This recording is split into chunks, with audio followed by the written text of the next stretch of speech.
Okay, good evening. Welcome from Prague. I'm speaking to you from one of the most beautiful capital cities in Europe, if not the most beautiful, where it's been a lovely day today. The sun is shining, albeit a little bit cold. We have speakers from mostly from Israel, but also from the Czech Republic. And I look forward to introducing you to them in a moment. Today is Earth Day, which really is a very special day, and it's become a very special day in recent years. Earth Day was actually started in 1970. It's that old an institution, and it's become a day when history has been made because the Paris Agreement was actually formally signed on this day. And today, President Biden is hosting a global intergovernmental summit online on climate change, which is a precursor to the climate change summit being organized at the end of the year in November in Glasgow. So we have almost as important a platform today with our event. My name is Jonathan Wootliff, and I have two hats. One is that I am the representative for the European Union for Progressive Judaism here in Prague, but I'm also one of the founders of the Czech Business Council for Sustainable Development. I'm an environmentalist, a former director of Greenpeace International, and I advise companies globally on sustainable development issues. It's a great pleasure to have such a wide range of excellent speakers today. And I will just introduce very quickly and then in a little bit more detail a little bit later on, but we are privileged to have the ambassador for the Czech Republic, Daniel Meron, welcome. David Maxa, who is our rabbi for the Etz Chaim Prague community. Sue Surkes, the environment correspondent of the Times of Israel. Dorit Banet, the CEO of Eilat-Eilot Renewable Energy Initiative. Ido Raanan, Sustainability Manager of Netafim. Richard Szrajber, who is the General Manager of Teva Pharmaceuticals in the Czech Republic. And Momo Mahadav, who is the President and Chief Executive of Maala. We're in for some very interesting presentations.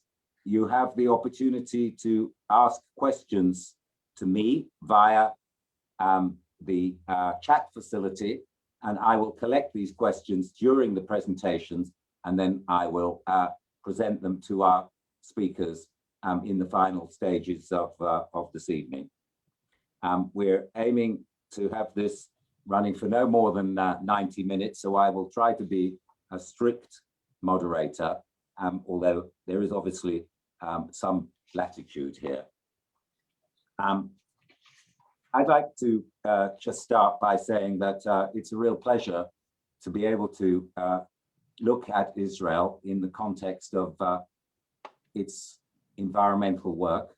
And as an environmental innovator, it's very interesting to hear from some of the leaders, some of the exemplars of environmentalism in Israel. I had the privilege in 2009 in Copenhagen at the United Nations Climate Summit to meet with the then president, the late great Shimon Peres, who addressed all the nations of the world on behalf of Israel. And I reread his speech, and I thought it would be interesting if I could just start with 1 minute of taking some of what he said then in 2009, because I think that it's very relevant to today. He said, In the Mediterranean, a growing population meets declining resources. The population has tripled from 150 million to over 400 in 30 years. Water is diminishing, energy is polluting. For over 60 years of independence, Israel has had to challenge this natural dictate. We didn't allow shortage of water, land, or energy to determine our future. Instead, we based our tomorrow on science and technology. Israel just introduced electric car technologies to save up to 50% of the oil consumption. New technologies enable us to reuse 75% of our water. Israeli irrigation systems serve millions of acres across the world, thus saving us up to 30% of the use of water. New grains require less water. Some can even grow with salty water. Comparatively, our agriculture, based on high-tech yields, the most crops per acre. Our thermo energy and geothermal energy farms provide renewable energy in California, Nevada, Spain, and many other countries. They've already saved up to 30 million metric tons of CO2 emissions. Environmental collaboration should not stop the commitment to peace. On the contrary, it may encourage it. Israel outstretches her hand to her neighbors, to nations inside and outside the Mediterranean, to partake in our global laboratories and employ Israel as a pilot plant of environmental trials.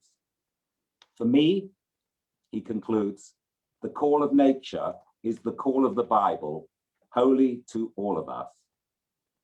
I lived through the upheavals of the 20th century, witnessing tragedies and miracles.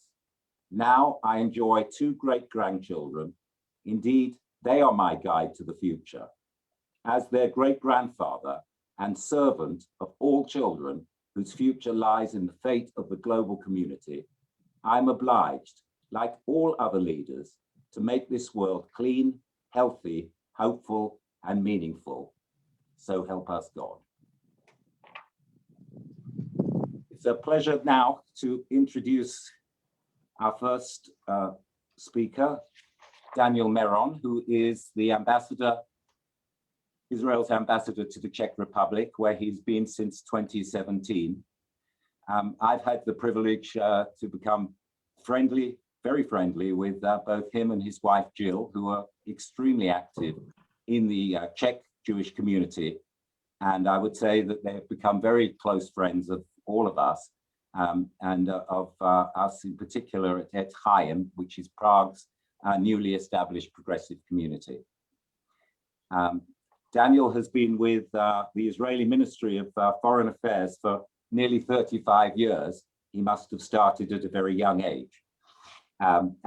He has served in many impressive posts, including Minister for Congressional Affairs in Washington, D.C., where he was for 4 years, and as policy advisor to the President of Israel.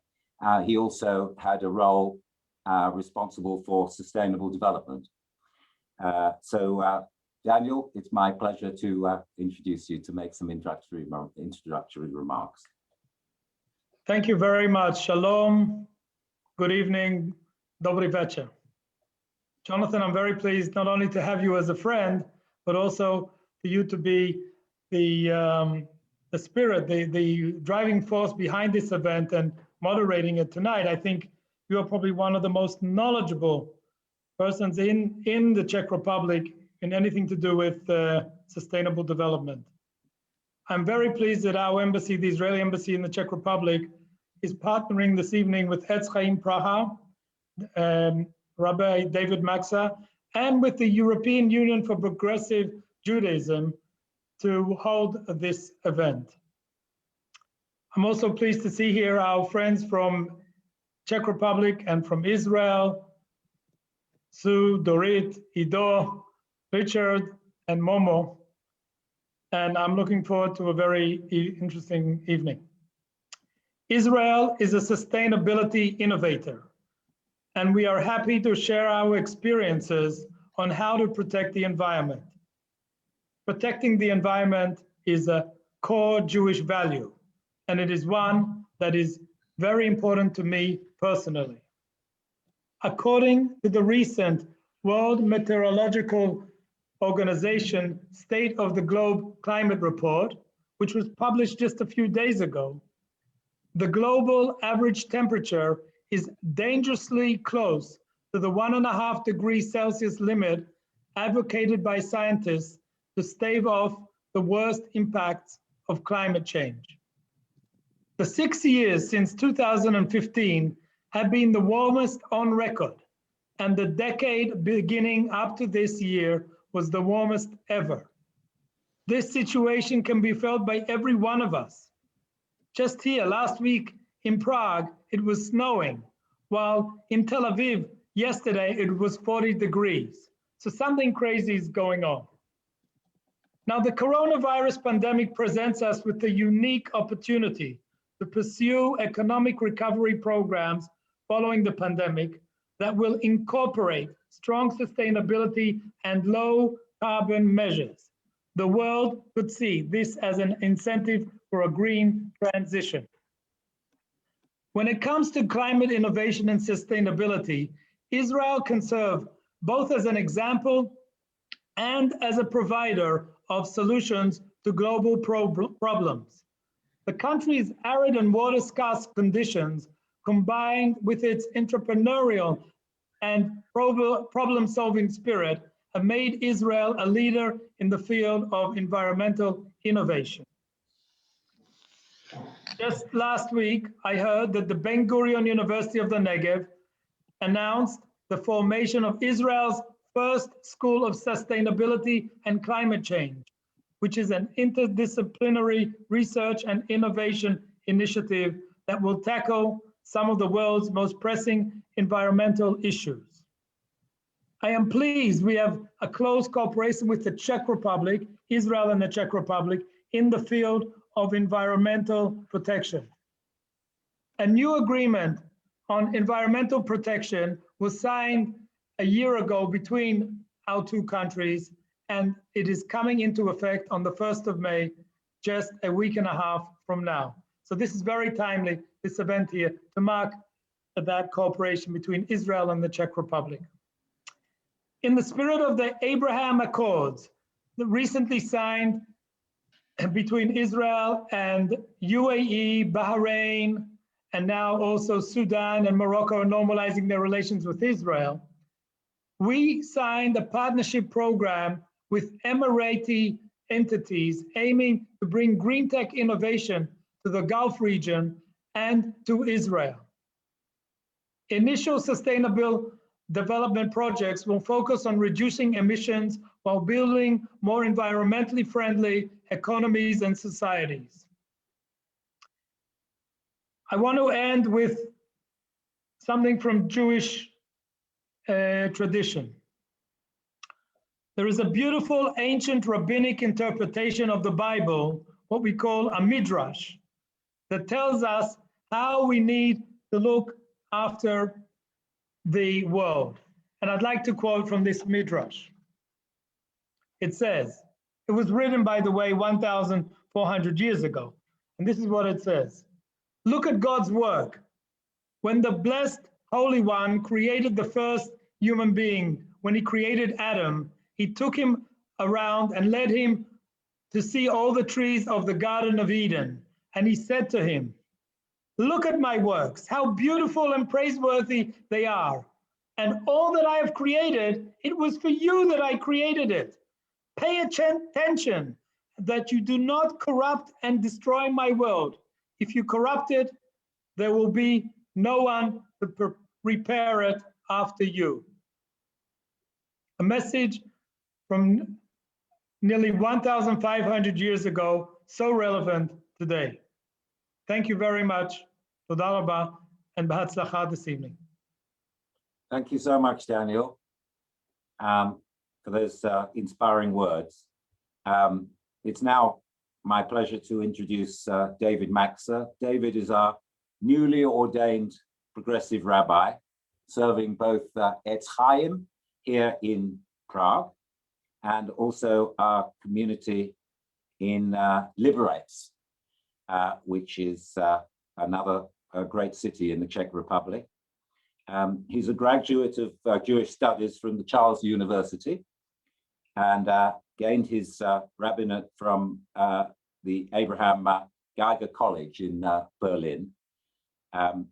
He's married to Judita, and they have a gorgeous toddler called Rafi, who I'm told has just learned how to say Shabbat Shalom. Apparently, that's all he's saying. So he's obviously the son of a rabbi. David. Thank you, Jonathan. Your Excellency, dear speakers, dear guests, dear friends from all over the world, ladies and gentlemen, I am absolutely honored that I can share with you some opening remarks for this exciting and so important panel discussion. Some could ask what this topic has to do with the Jewish community, such as Etz Chaim. And I would like to say everything. The Jewish concept of Tikkun Olam, which can be translated from Hebrew to English as healing the world or repairing the world, is related to the idea that the world we live in is imperfect, and it is our duty as human beings to make it better. Progressive Judaism points out that this religious duty is related to all possible aspects of our human existence, including the protection of our planet.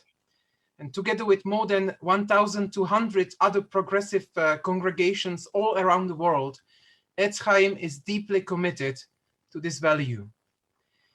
It is very typical for a Jewish tradition to pass wisdom through stories. Please let me share with you one of them.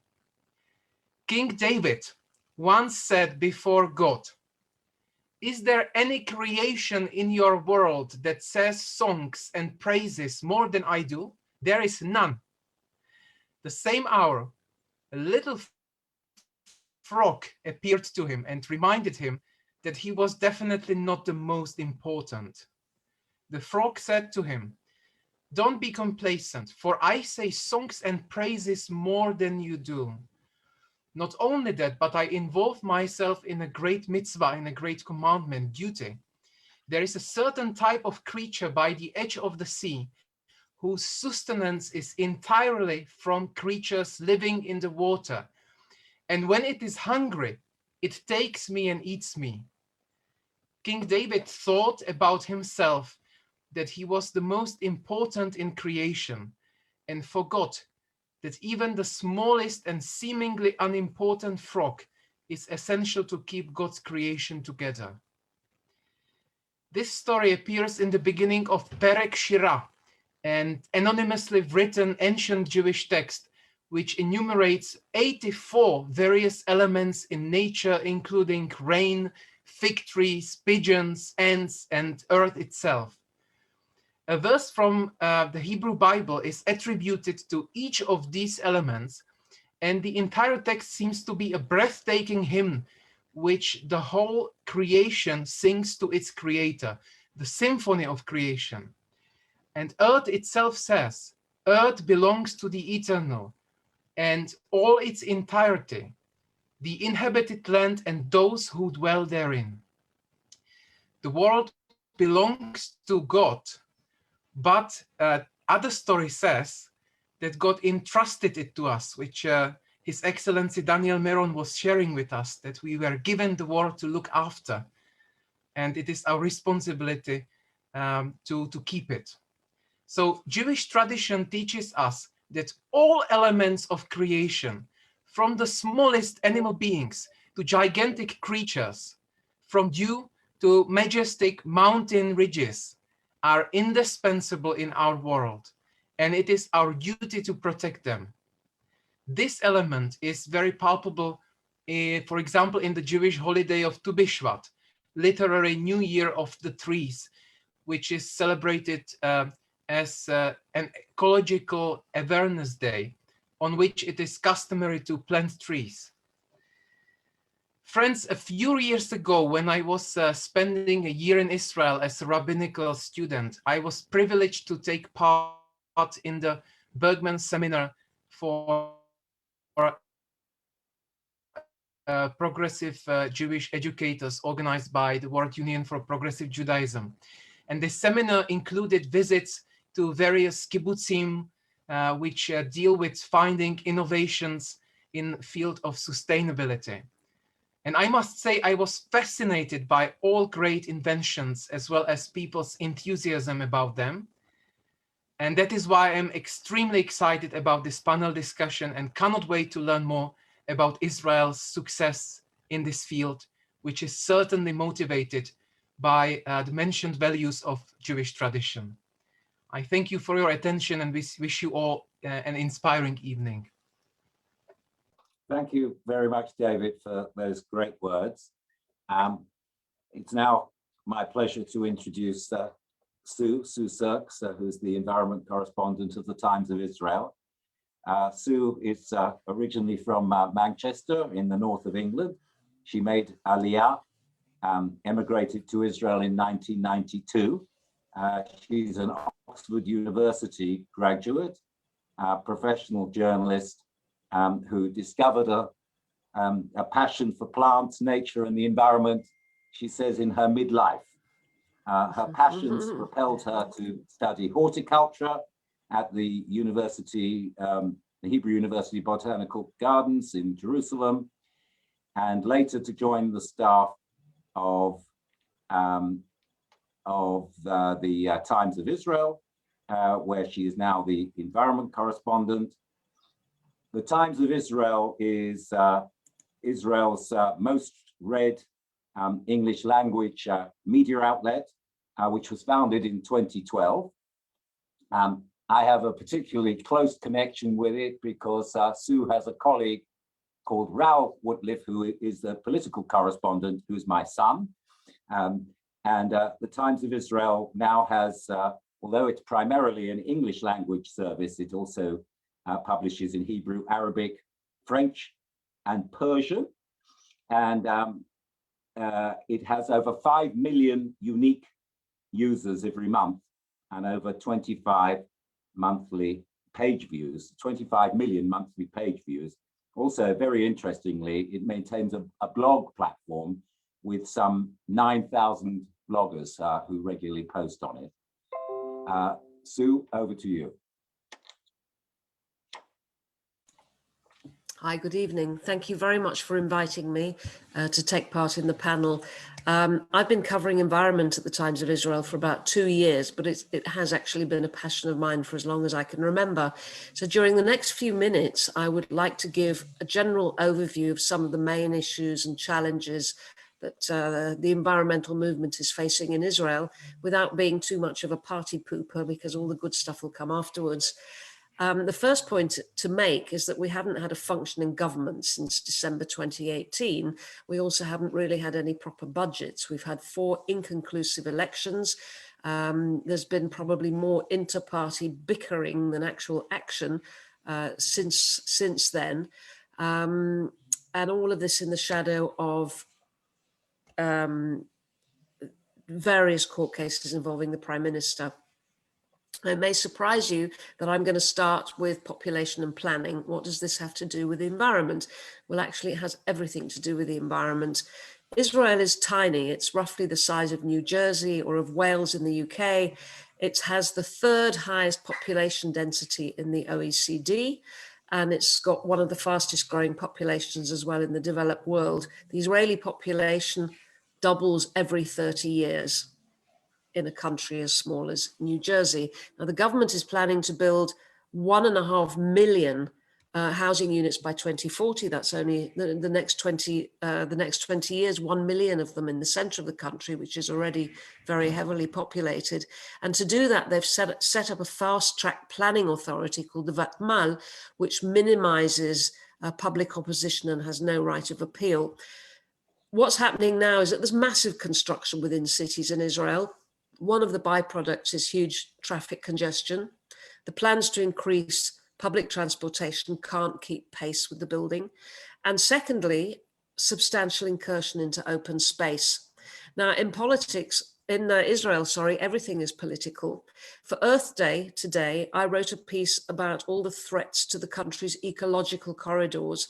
An ecological corridor is a band of land that connects nature reserves and national parks, and actually enables animals to move around and to skirt all the development that's going on, which is incredibly important for maintaining a healthy gene pool, maintaining a healthy web of life, essentially. The problem is that the main ecological corridor running north-south runs across both sides of the Green Line. So one of the problems at the moment is that we have settler communities, settler leadership, and powerful forces in government wanting to blur the Green Line and build within that corridor. So that's just one problem, which is a political environmental problem. Now, we do have a lot of nature reserves in the country and national parks. Most of them, though, are in the emptyish south of the country, and it's a constant struggle to preserve open spaces. There was a Yale University Environmental Index last year. It comes out every 2 years, in which Israel didn't do that badly. Overall, we were in the top 30, but we came 122nd out of 180 countries on biodiversity and habitat protection, which put us just above Bangladesh and Sudan. The second issue I'd like to talk about is environmental awareness. Now, Israelis, as many of you will know, are obsessively connected to the news, but they're mainly obsessive about politics, defense, and security, whereas environment is still very much seen as some kind of luxury, not quite of tree huggers, but it's way down on the list of priorities. And unfortunately, the main TV stations, which are the main communicators, very, very rarely deal with environmental issues. Israel is the second biggest per capita consumer of single-use plastics, which may come as a surprise. So after every holiday, the nature sites are strewn with the stuff. We're also massive meat eaters, not me personally, but Israelis are massive meat eaters. We know that 14 to 18% of global warming is caused by the livestock industry, not necessarily in Israel. We import a lot of live animals to be fattened and slaughtered here. We are the world's biggest per capita consumer of chicken and the fourth biggest in beef, after the US, Argentina, and one other country. Most of our politicians have very little interest in environmental interests in general and in climate change in particular. And neither the politicians nor the defense sector understand or grasp yet that climate change is a national security threat. I can expand on that if necessary, but interestingly, this week the Environmental Protection Ministry did come out recommending that connection be made. But the Environmental Protection Ministry has very little clout. It's very low down on the governmental food chain. The Energy Ministry is much, much stronger, which is maybe why earlier this week, environment fell into line with energy when it came to goals for carbon emissions or carbon emissions reductions, 27% by 2030 and 80% by 2050, which of course is way behind many of the OECD countries that are going for carbon neutral by 2050. Today, I heard that President Biden announced that they're trying to cut their emissions by half by 2030 compared with 2005. The Environment Ministry has really tried to fight its corner. But at the moment, the government policy in Israel is that we will reduce, that 30% of our energy will be from renewables by 2030 and 70% from gas. Having said that, the Energy Ministry has not even managed to reach its 2020 goal, which was 10% of renewables. So we have a lot of space to catch up. Gas is a big issue here. At the end of the first millennium, the first decade of this millennium, Israel began to discover massive gas reserves off the Mediterranean coast. And to its credit, the Energy Ministry has used that gas to phase out and wean us off coal. We will be totally weaned off it, they promise us, by 2025. And that, of course, has had very beneficial effects for pollution. But there is an argument raging over the future of gas. Should it be left in the ground? Should we be using it? Should we be exporting it? Our Energy Ministry sees natural gas as a very important part of energy security for Israel, which is why he's pressing ahead with plans to establish several new gas-fired power stations. Environmentalists will say you're locking us into gas for several decades if you're going to be building new power stations.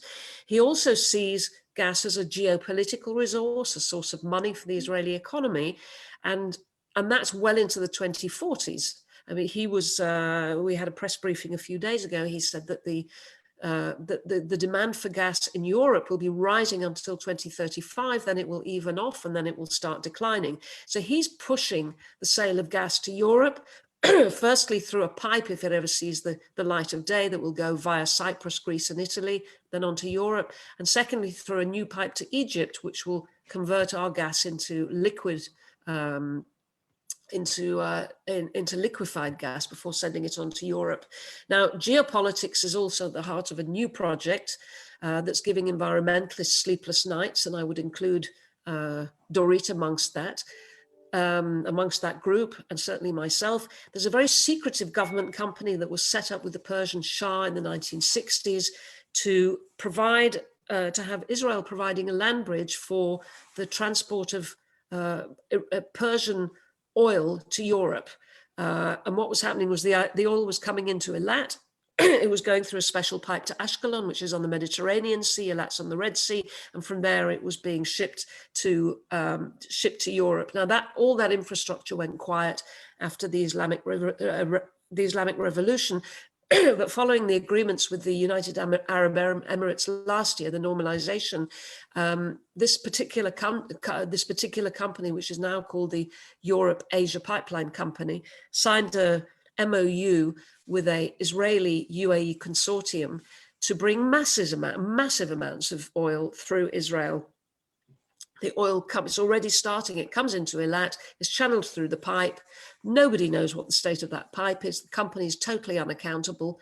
It's then loaded back onto tankers in Ashkelon and taken up to Europe. Now, this company in question not only has a very poor record on oil leaks, it was responsible for the worst environmental disaster in Israel several years ago. Eilat also has unique coral reefs, and I can talk about that later if anybody's interested. Politics enables, politics also presents. So it was wonderful to hear about Shimon Peres's vision, but in terms of our immediate neighbors, there is hardly any cross-border cooperation, certainly not at the official level. There is some at the below the radar level, but it's very, very limited. In terms of building or helping our neighbors to build resilience to climate change, the Middle East is a climate change hotspot. It's heating at around 2 degrees more than the average for the rest of the world. And Israel may think that it can survive if it builds walls around itself and enjoys its own air conditioning and enjoys some of the amazing tech that we'll be hearing about: desalination, drip irrigation, recycling sewage and grey water for reuse in agriculture. And there's no doubt that these will help considerably. But we also saw what happened in Syria. There's still huge academic debate over whether the drought in the early part of the millennium caused, or to what extent it contributed to the civil war, but it was there and it certainly had an effect. And it simply isn't in Israel's interest to have unrest at its borders. Now, the United States, the Pentagon, the EU, NATO have all accepted that climate change is a national security threat. Israel has yet to do so. Furthermore, I think to put all our eggs in one basket as regards, for example, desalination is very problematic. Desalination plants are vulnerable to military attack, to cyber attack. They have to shut down if there's an oil leak or a gas leak, or even if there's sewage floating up from the Gaza Strip because there isn't a proper sewage recycling facility there. We need to get our groundwater cleaned up so that we're not solely dependent on desalination. And there's one more thing that I want to touch on before coming on to ending with something more positive, which is that economically Israel is super monopolized. In terms of the environment, in terms of natural resources, these are controlled by a very small group of powerful businessmen who have the funds to lobby the lawmakers.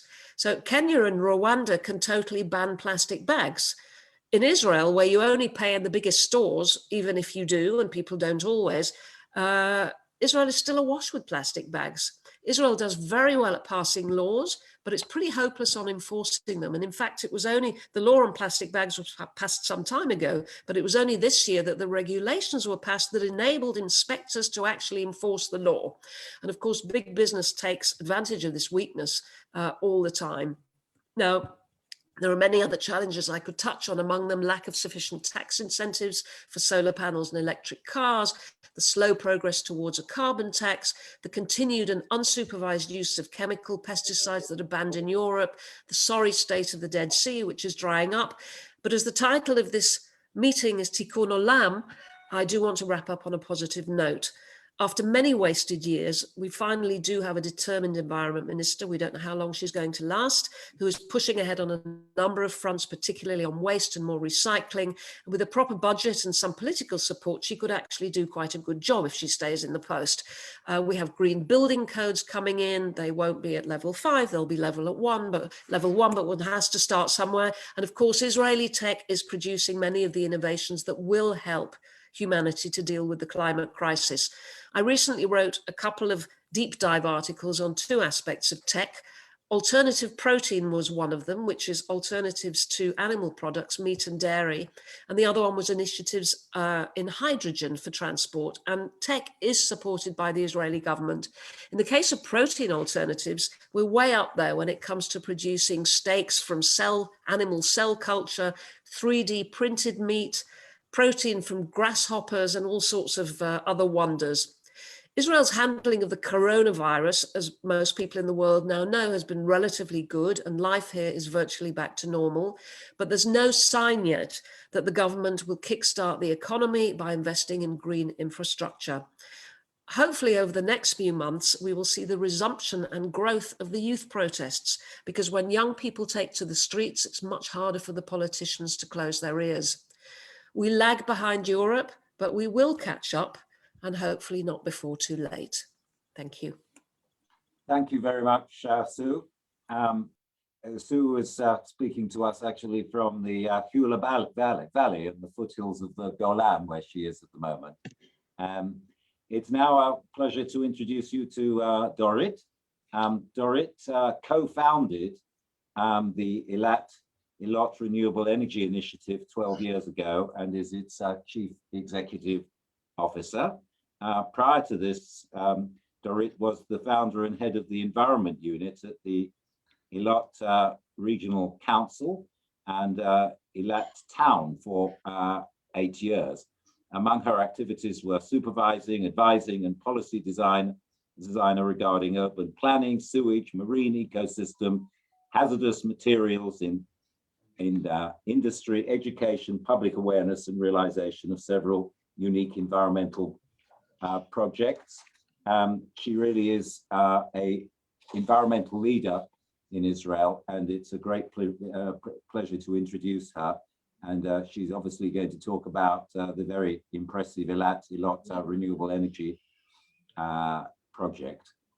So she is speaking to us from her home at Kibbutz Yahel, which is in the Arava Valley, which is just about 30 kilometers north of Eilat. So Dorit, over to you.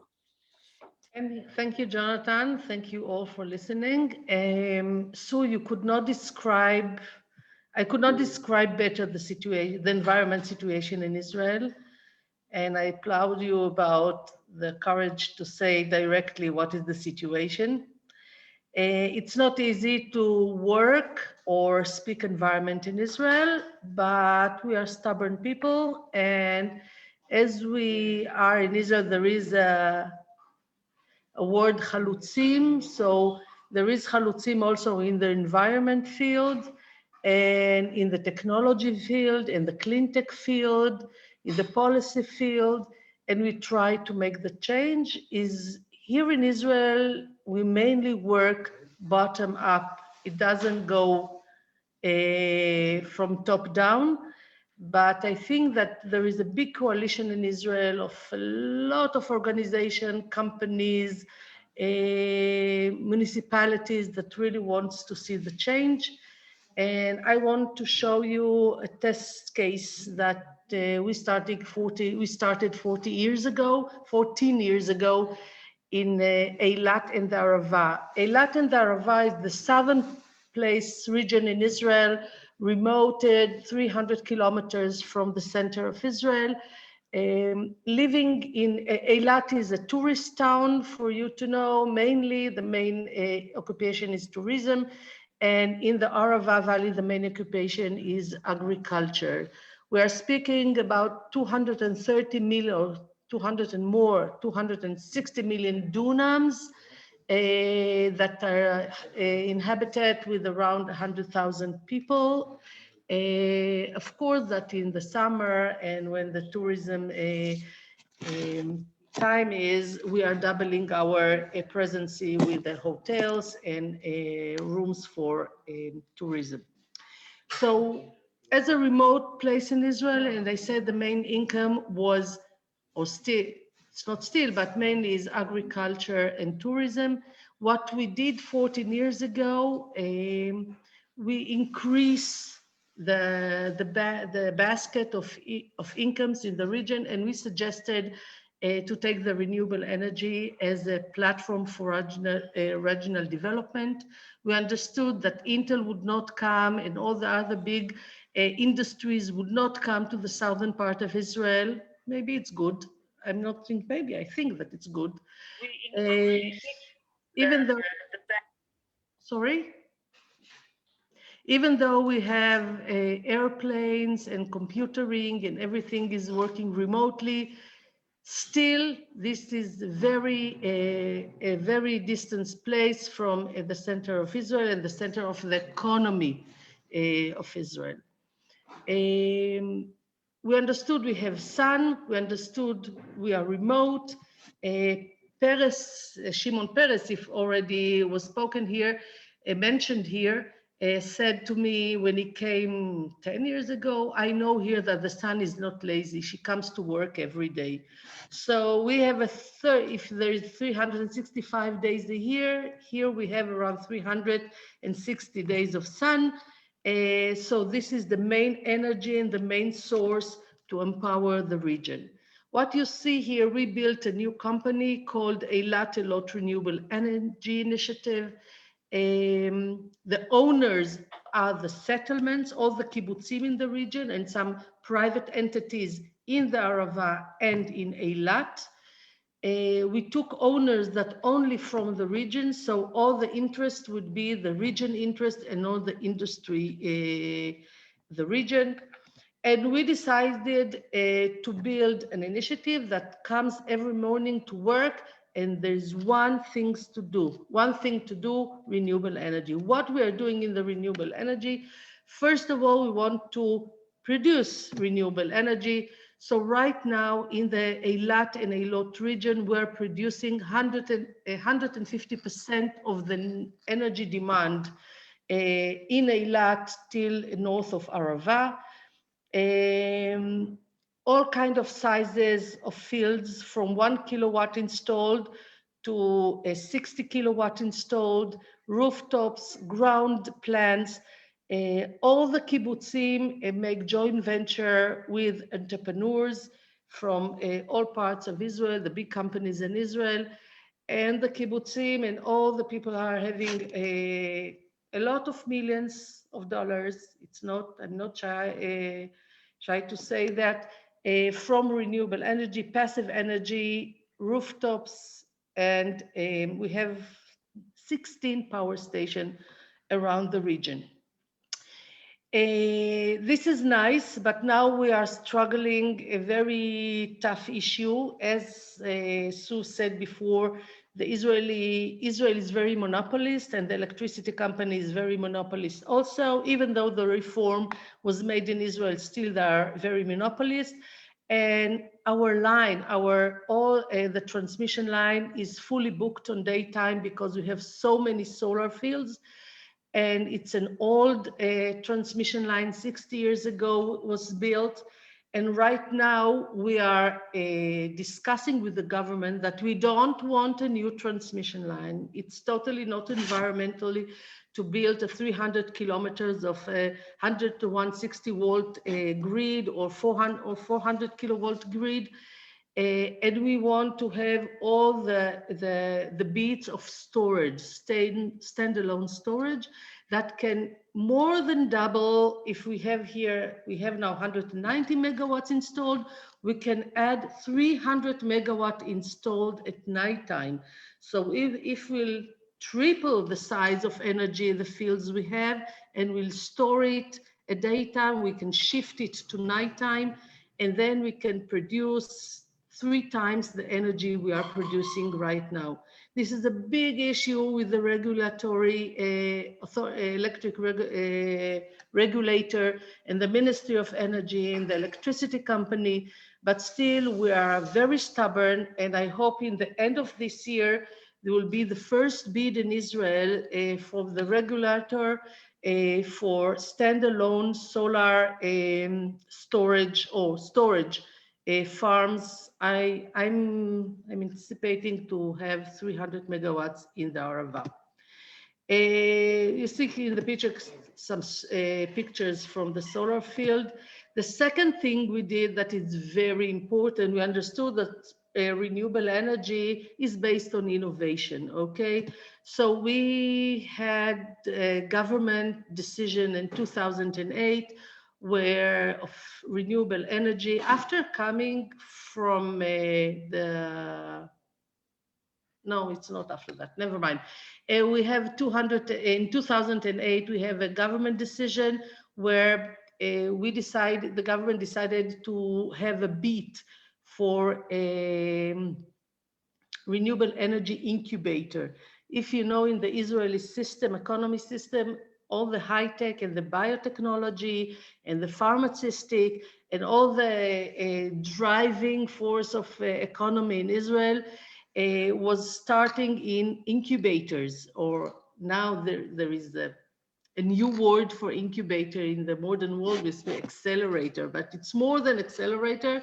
It's where the government puts half of the investment and the private investors bring the next half of the investment, and if you in the incubator or the industry does not succeed, you are not only the government release you from the debt you have, and if you succeed, the government will have equities from the success. So we built an incubator called Capital Nature. It sits in the Arava Valley. We have 16 startup companies. Our portfolio is one of the best portfolios in Israel in clean tech or climate tech. We have 5 companies that got into the stock exchange market and considered to be one of the best ones in Israel. All the kibbutzim and the entities in the Arava are part of the investors. We have the strongest industry in Israel that are investing in us: Elbit, Rafael, Ormat, Yashir Bet Hashkaot, Ben Gurion University, and so on. I won't get into all of them. And now as a venture capital, we're also going to the stock exchange. And I think that our technology can bring huge change to the world, to the developed world.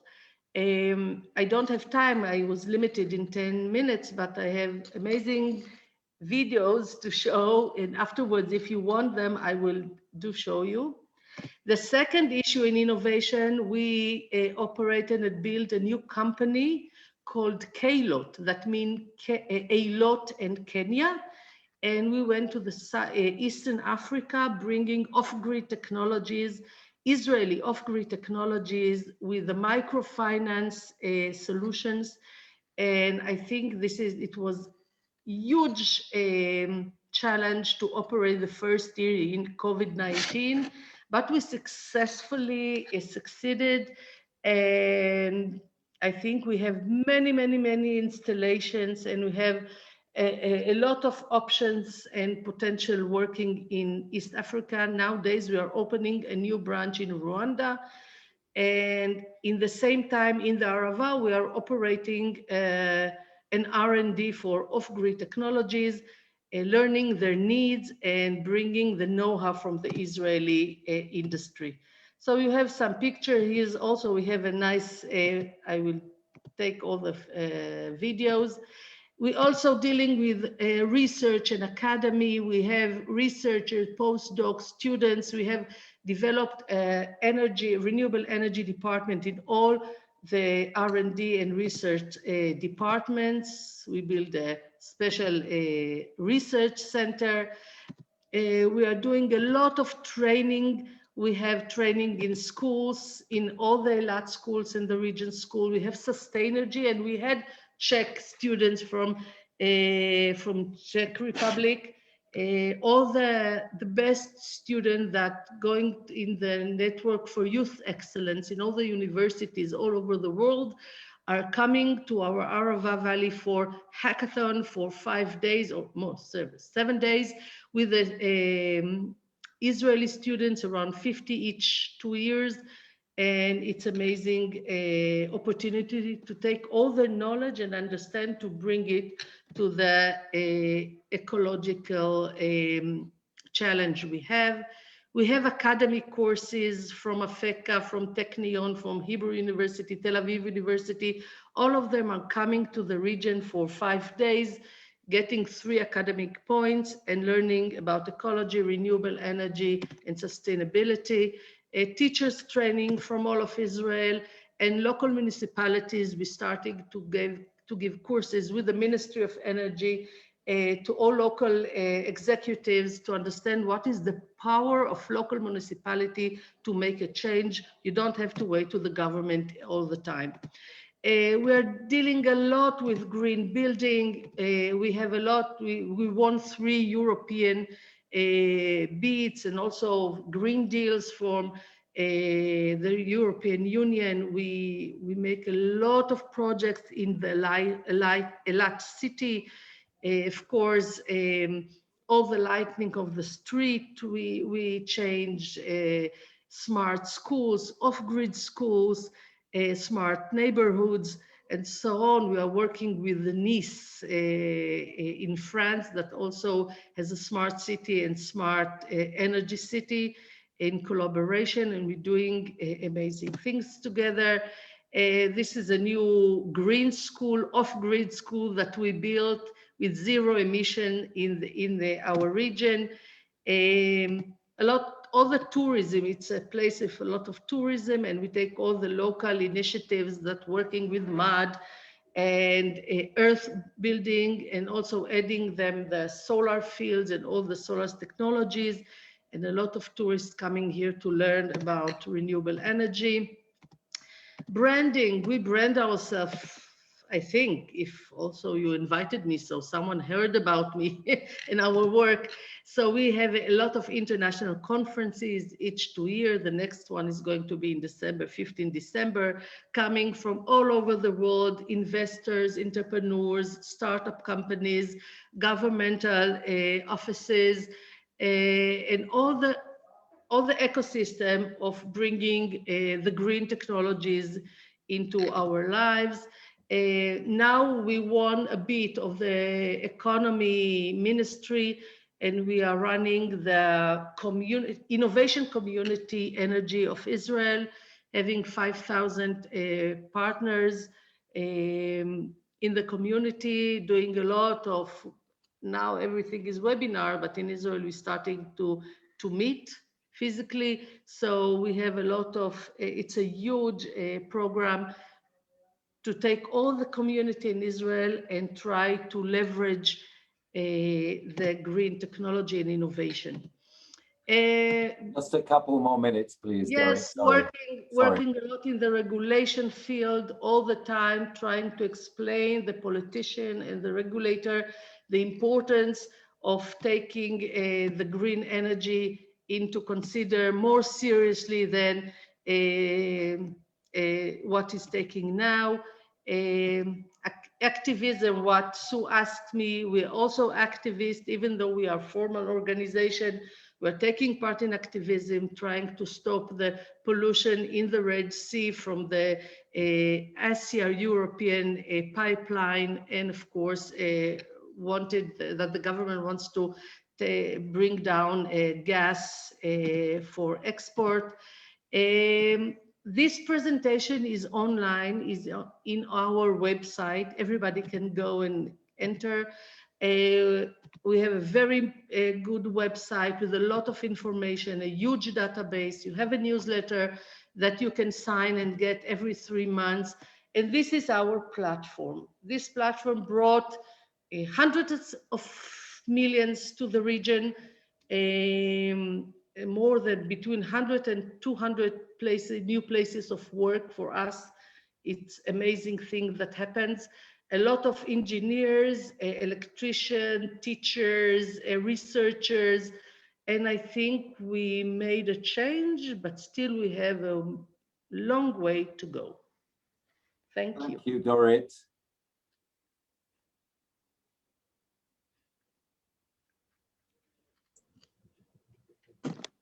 Thank you very much, Dorit.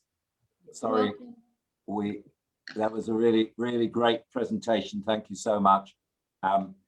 Time is short, and they're such great presentations that I don't really want to cut them off, but we have to move on.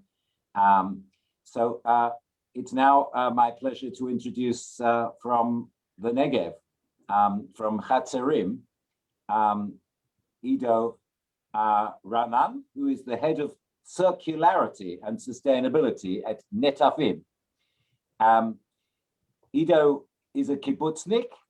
He was born and raised in a kibbutz in the Negev desert. After some years of working in agriculture, he moved to Netafim, which is the world leader in drip irrigation. From his 21 years at Netafim, he served the last 15 in Netafim's R&D unit as an engineer and project leader. And since this year, has held a position as the sustainability leader in the newly formed sustainability unit. So it's a real pleasure to hear about the fantastic work from Netafim. Over to you, Ido. Thank you, Jonathan. Mr. Ambassador, speakers and viewers, thank you for letting me the opportunity to share with you a little bit about our experience, passion, and commitment in Netafim to grow more food for the world and sustain it as a better place for our children. As Jonathan mentioned, it is not only me, it is also Netafim that grew in the Israeli Negev. It was formed more than 55 years ago by farmers and for farmers. And as residents of the Negev on a salty land with lack of water, we know what is water scarcity. This is the reason that we know, and we always knew how important it is to use our resources wisely and sustainably. This is in our DNA, in our bones, and this is the reason that our vision lasts so many years now, and I will read it out loud. As the world's leading irrigation company, we will drive mass adoption of smart irrigation solutions to fight scarcity of food, water, and land. This is what drives us. But as I assume that most of you know, that the assumption is that by 2050, the world's population will reach 10 billion people, as we are now 7.5 billion people around the world, 30% increase. And the question need to be asked, can the planet take it? With that limited resources, or the current resources, but that growth in population, we will have 20% less arable land per person. We will have 25% less water than we need. And it assumed that 4 billion people will live under severe water stress. There is a way though, and that is because we are not efficient now in how we are using our land and water. About 70% of the fresh water of the world is being used for agriculture. And those water is going only for 20% of the arable land of the world. Now, from those 20% of arable land that being irrigated, 77% is irrigated inefficiently with flood irrigation. So you can see from this diagram what is the potential to grow more on our current resources. So with understanding that, and that the condition is getting worse, Netafim that always said that we are a sustainable company and we have sustainable solutions, we took for ourselves yet another goal, strategic goal, and that will be to drive sustainable agriculture. Our challenges will be, how do we make farmers more climate resilient and secure global food production? How do we reduce the negative impact of agriculture on environment and global warming? And last but not least, how we take responsibility for our own products and solutions not to harm the environment. And it is not only us, it is also all of the world. We need to grow more food, 50% more food than being produced today by 2050. We will need to use less water. We will need to use the land that we have, and we will need to reduce the greenhouse gases emissions. So how are we going to do all of that? Let me share with you just two examples for the challenges and solutions that we are dealing with. Well, first of all, our solution is precision irrigation for any crop, in any topography, for any climate, in any soil, anywhere. The first example will be rice. Rice is one of the foremost harvested crops around the world, the grain crops, and the world population nutrition is based on rice. It provides 20% of the calories of the humankind around the world, and half of the population depending on it for its daily nutrition. And it assumed that by 2050, the demand for rice will grow more than 50%. Now, when we're talking about rice, most of us think about these pictures, right? The rice paddies. But this has a huge cost. It consumes 35 to 40% of the world irrigation water, 35 to 40%. And it's responsible alone to 10% of the global methane emission, which is one of the most significant greenhouse gases. Our solution is drip irrigation, and I'm happy to share with you that since last year, we have a commercial solution for that, called drip rice. We have managed to find a way to grow rice with drip irrigation, and that would save 70% in water use. It will wipe out the methane emission. It will wipe out the groundwater contamination. It will wipe out the arsenic presence in the grains. You can practically now grow it everywhere on slopes, wherever you would like. The work will be easier, less labor, and less energy.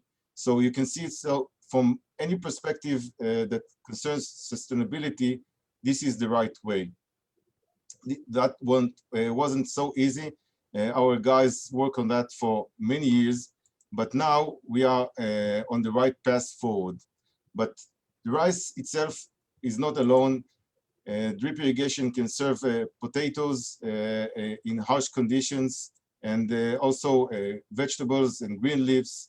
As we said, it is for every crop. So we've just showed that we can really help the world grow more with less, but we do it with plastics. So as it mentioned before about the plastic consumption, now plastic is it's becoming one of the most hated and banned material around the world. It's earning its bad reputation, directives, laws, amendments, pacts, whatever, to try to stop this pollution that you can see in the picture. But the problem is not plastic. Without plastic, we couldn't be where we are today. We must use plastic. The problem is not plastic. The problem is plastic waste. And we must fight plastic waste. And this is one responsibility that we took upon ourselves. Our answer for that, we call it zero waste in farmland. We took upon ourselves the responsibility not to leave our plastic pipes in the fields. We are doing it for many years in many places around the world, but this year we decided to take it one step forward. And just as a case study, I would like to talk about the California vegetables market, where we took the responsibility to collect the pipe from the field, as you can see in this illustration. The farmers in the Salinas Valley in California using every year hundreds and thousands of tons of plastic to irrigate the field with our drip lines. We offer them a less labor solution that means the amount of plastic, but we're collecting it back and sending it to our facility. This is the way the truck looks after the end of the season, after it's being coiled. It's shipped to our facility in California to be regrind, washed, and pelletized, and by turn put again in our product in order to serve again in the same field in the next season. So I tried to keep it short. We reached the end of the presentation, but you can regrind, wash. I just wanted to say that we take care, and you can read more about our sustainability ventures and the case studies in our website in our latest sustainability review. And by that, I would conclude. Thank you again for the opportunity to present those examples and state of mind. And I will be happy to answer any question that may arise later on. So thank you. Thank you so much, Ido. That was really great. Well, it's now a pleasure to introduce you to somebody representing an entirely different industry. That's the pharmaceutical industry. And we're very lucky to have the general manager of Teva Pharmaceuticals in the Czech Republic, Richard Szrajber. He is a veteran of the company, having worked for more than 20 years with Teva here in the Czech Republic, which employs some 15,000 employees. Teva Pharmaceuticals is actually the world's largest generic drug manufacturer, and by far and away the largest company in Israel. So it's really important that we hear from them in terms of their sustainability and particularly their environmental work. Richard, over to you. Jonathan, thank you very much for the opportunity to speak on such forum. Definitely, I'm not so good speaker as like other people who are presenting here, but I'm representing a company, as you said, which is producing pharmaceuticals and chemicals drugs. So we have a direct impact to the environment. You can see from this picture our company, which is surrounded by almost untouched and really beautiful countryside. Yeah, and our commitment is to minimize or even eliminate our impact, negative impact to this environment, and we try to improve the conditions in which we are living and which we are doing our business. Approximately 30 years ago, our company was one of the biggest polluter in the region, and since that we did a lot of activities which help us to significantly improve the situation. As you mentioned, we are one of the biggest company, not only in Czech Republic, but also in Central and Eastern company. We are employing 1,500 people, and we are manufacturing around 7 billion tablets every year. We are producing 150 tons of active pharmaceutical ingredients. And for this quantity, we need to consume a lot of chemical, dangerous, and flammable drugs or agents. So definitely, if we don't handle it appropriately with this material, we can significantly harm the environment. As I mentioned, our company consists from two divisions. One is focused on the production of final medicines, as you know, from the pharmacy, but we are also a chemical company who is producing active pharmaceutical ingredients. So to apply or to ensure environment sustainability in our region, we apply different solutions which can reduce our negative impact to environment and reduce also the impact to carbon footprint and overall negative influence to the environment.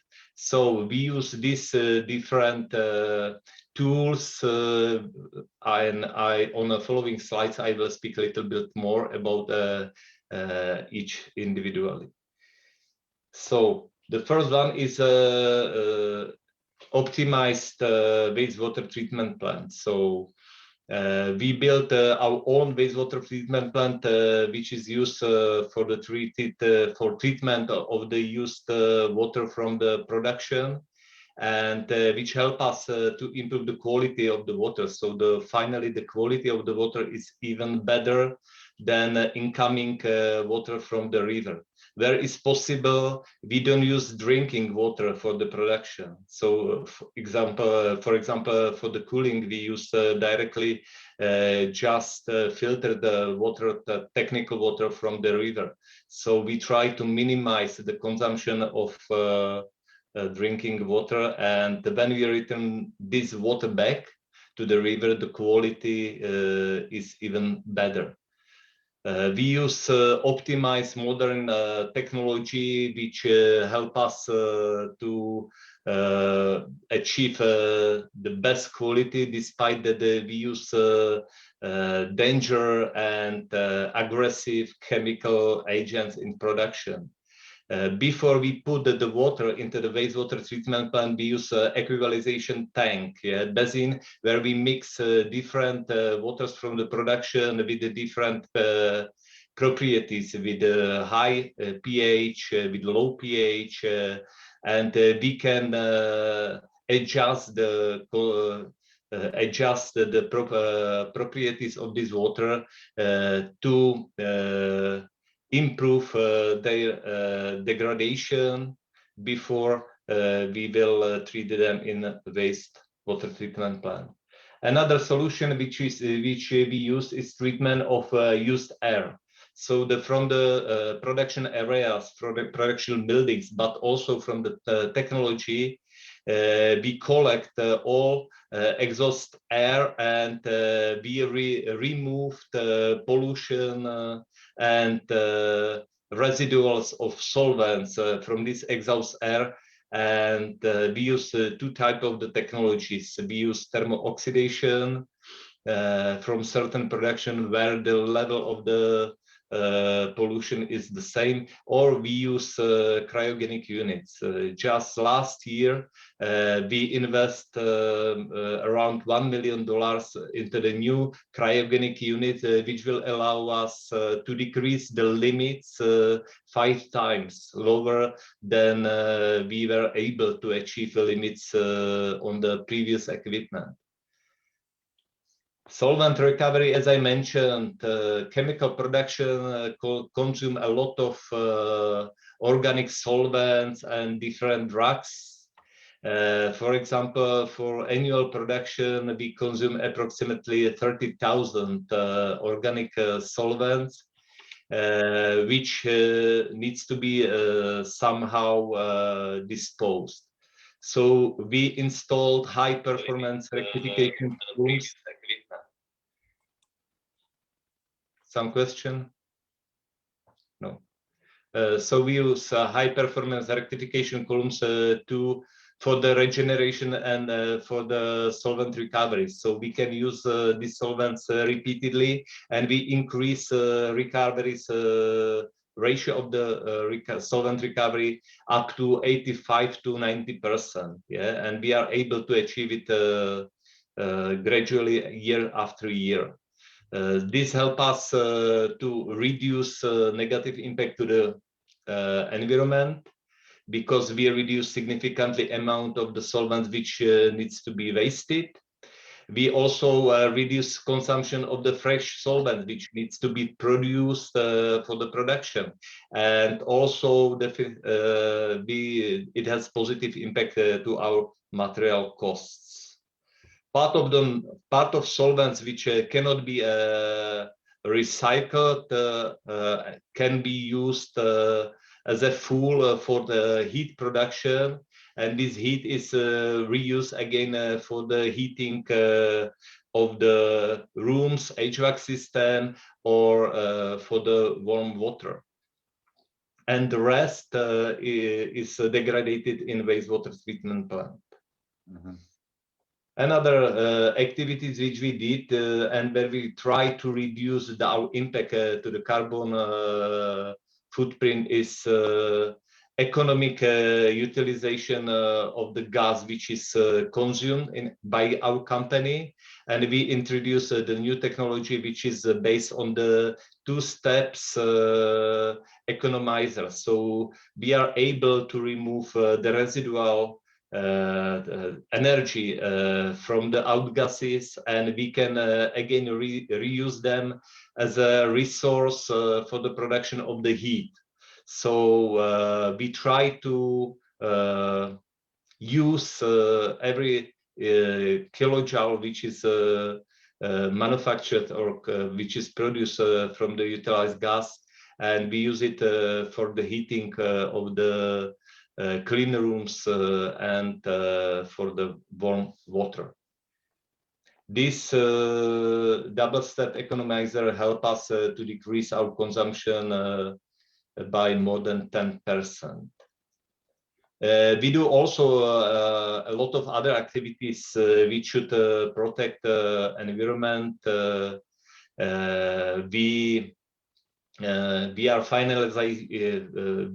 finalize the building and heat and steam piping insulation according class standards. We use thermovision to identify the places where the insulation is not appropriate and needs to be improved.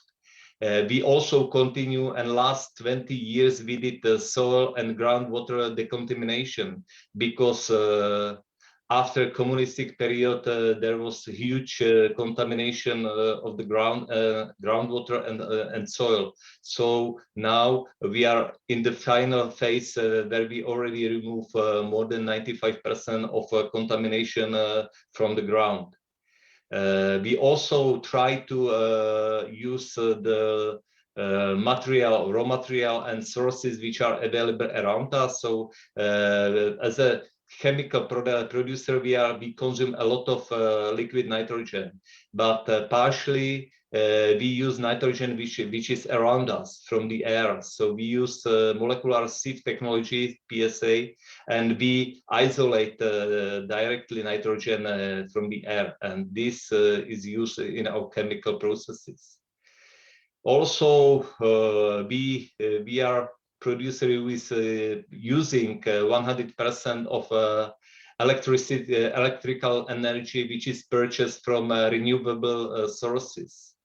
Yeah, we are not able to manufacture green energy, but we can pay higher price for the energy from producers which receive this energy from renewable sources, and we can support them by this way.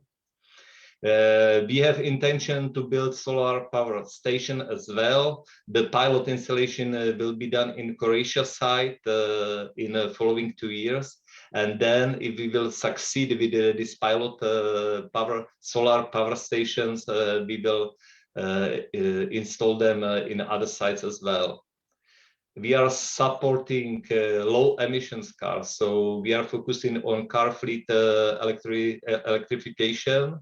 And we would like to introduce hybrids and full electrical wheels to reduce carbon oxide emissions by 15% during the next 3 years. We also signed a voluntary agreement with the Moravian Silesian Region Office aiming reduction of the impact to the environment. We are also sorting and recycling of municipal waste, and we continue according to EU emission trading scheme to reduce our emission of greenhouse gases, especially carbon dioxide. So that's it. We do a lot of activities aiming to improve environment, but still we are not doing enough. We still have to think about the new opportunities, how to minimize our impact to the environment. And what we can do, every one of us, is that we will reduce the consumption of the drugs. We will use rationally medicines. If we will reduce this overconsumption, definitely it will help to our environment as well. Thank you very much. We're of course running a little bit over time, for which I'm sorry, but we're having such great presentations that it's really difficult to shorten them. I appreciate that. We only have, I'd like to suggest 10 minutes left, and who better than Momo to kind of wrap this up. He's going to do so without slides or without visual aids. Momo has been with Maala, which is the leading organization in Israel responsible for corporate responsibility since 2006. He previously served as director for the Society of the Protection of Nature in Israel. And he has led numerous environmental campaigns dealing particularly with urban sustainability and community activism. In 2003, he served as a Ford Foundation International Fellow at the 92nd Street Y and at Columbia University. Maala is a not-for-profit, very impressive organization, which he will tell you something about in the very short time left, and in particular address the issue of environment, social and governance investment. So I give the floor to Momo, who really is one of Israel's environmental leaders. Thank you, Jonathan. It's a pleasure to be with you all here, and I'll be very brief. What I want to say basically is that I'm very optimistic, and I think this Earth Day is quite unique, and I've been reading about it throughout the day and sort of sensing that optimism in the air. And for me, at least, I would sort of point out to three major reasons to be optimistic, although I would recommend to be optimistic all the time. But the first reason is that after years of sort of urging people to be more conscious about the environment, and in a way it was always about guilt, and it was always about the things that you don't do right, and you need to be more conscious in the environment, and you, in a way, you need to, maybe suffering is a too harsh a word for that, but at least you need to pay some price for being more environmentalist. I think that a lot of the things that are now going on, both in terms of changing our personal norms and what we see as sort of things that we want to do, or the way that we behave, but also the way that the business sector is now treating environment. P&G, for instance, is saying that the mission is to make sure that sustainable products are irresistible, easy to use, and not something that you need to pay a price for, both in terms financially, but also in terms of your convenience to behave more responsibly in terms of environment. So that would be the first reason. The second reason is that I think that the environmental movement globally has in a way neglected or hasn't put enough weight on the fact that sustainability, environmental sustainability, climate change crisis is very much linked to inequality. And you can't, at least that's the way I look at things, you can't unlinkage those two issues. And if you only work on climate change and you do not tackle the question of inequality, you wouldn't sort of solve that. I think what we see now after COVID or during still COVID in most of the world is that people and the environmental movement, but also decision makers are very much aware of the linkage between inequality and climate change. I think President Biden's moves portrayed it in a very powerful way. If you tackle both these issues together, and actually if you offer solutions that try to meet up the challenges in both those crises, you could really move ahead. And I think that we see that's what we see now. And the last point is that if we've heard two Israeli companies, we've heard the case in Eilat-Eilot with renewable energy, which is a booming sector in Israel. You can find out a lot more examples from the Israeli business sector and globally. If you're interested in that, there's I think a very nice VOD section on our website that will give you lots of examples, interviews with Israeli companies. And I think, again, after years of being very passionate about inequality and social issues that are still very high on the agenda in Israel, we also see a rise and an attempt to offer new solutions for climate change and environmental issues as well. So that's for me. I'll stop here. Maybe we'll, if Jonathan, if there's any questions from the audience for all the other speakers, and thank you very much all. Thank you very much. And that's really great that you were so brief. The work of Maala is very impressive, and I would urge you to have a look at their website.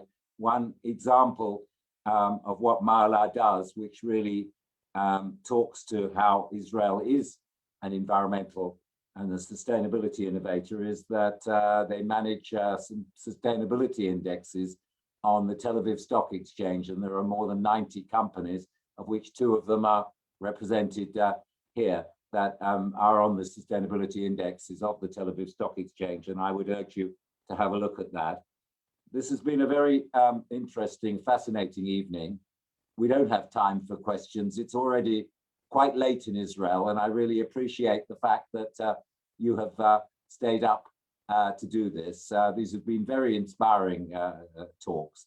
We've heard the negatives and the positives. Everything has a balance, but you can see that there are some fantastic examples of environmental innovation in Israel, and also of Israeli companies that are setting the bar high for the rest of the world internationally. And we've heard some international examples here. And I really would like to thank all of the speakers very much. I've had a number of questions. I will put the panelists, or I will put the questioners in touch with the panelists after this. There are 1 or 2 reporters, some journalists online from the Czech Republic who would like to interview some of you, and I will arrange all of that afterwards. With my background from Greenpeace, as maybe the ultimate environmental activist organization, you often hear negative things being said. Of course, there are negative things that are happening in the world, and we need to do more, and we need to do it much quicker. But I certainly share the optimism of Momo, and you can hear from these examples that really we do have good reason to be optimistic when you look at the fact that companies have really stepped up to the plate in Israel and around the world, and are taking the lead, actually, away from the politicians, and are doing work which goes way beyond legal compliance, and is actually pushing government now to act. What a difference a year makes. A year ago, environmentalists were in despair about the idea that the United States was turning its back on the agreement, the Paris Agreement, and that the President of the United States thought that this was all a hoax.